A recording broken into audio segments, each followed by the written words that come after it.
नमस्कार. वर्धा जिल्ह्यातील कारंजा घाडगे येथून एक महत्त्वाची गुन्हेगारी बातमी समोर आली आहे.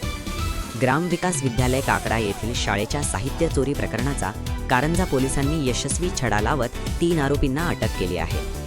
मिळालेल्या माहितीनुसार ग्रामविकास विद्यालय काकडा येथील सचिव पुंडलिकराव तुळशीरामजी बागडे यांनी कारंजा पोलीस ठाण्यात तक्रार दाखल केली होती. 5 जून 2026 रोजी ते शाळेत गेले असता स्वयंपाकघराच्या दरवाजाचे कुलूप तुटलेले असल्याचे त्यांच्या निदर्शनास आले.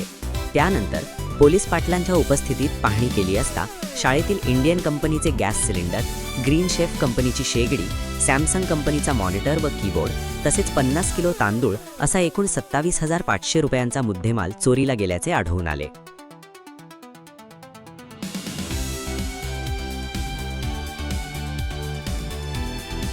या प्रकरणी अज्ञात आरोपींविरुद्ध गुन्हा दाखल करण्यात आला होता.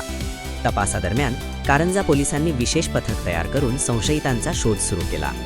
तपासादरम्यान साजन खुशाल गौरखेडे वय 26 वर्ष, धनपाल गोपाळ गोहते वय 45 वर्ष आणि किशोर सुशाल प्रसाद तिवारी वय 45 वर्ष सर्व राहणार काकडा यांना ताब्यात घेऊन चौकशी करण्यात आली. पोलीस चौकशीत तिघांनीही चोरीची कबुली दिली. त्यानंतर पोलिसांनी चोरीस गेलेले इंडियन कंपनीचे सिलेंडर, ग्रीन शेफ कंपनीची शेगडी, सॅमसंग कंपनीचा मॉनिटर व कीबोर्ड, तांदूळ तसेच गुन्ह्यात वापरण्यात आलेली होंडा शाईन दुचाकी असा एकूण 77,500 रुपयांचा मुद्देमाल जप्त केला आहे.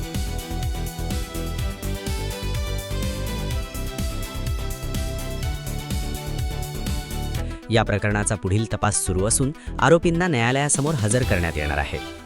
ही संपूर्ण कारवाई पोलीस अधीक्षक सौरभ कुमार अग्रवाल, अपर पोलीस अधीक्षक सदाशिव वाघमारे आणि उपविभागीय पोलीस अधिकारी चंद्रशेखर ढोले यांच्या मार्गदर्शनाखाली पार पडली.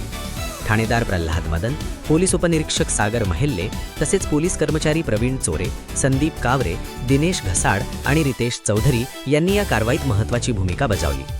कॅमेरामॅनसह कारंजा घाडगे, वर्धा.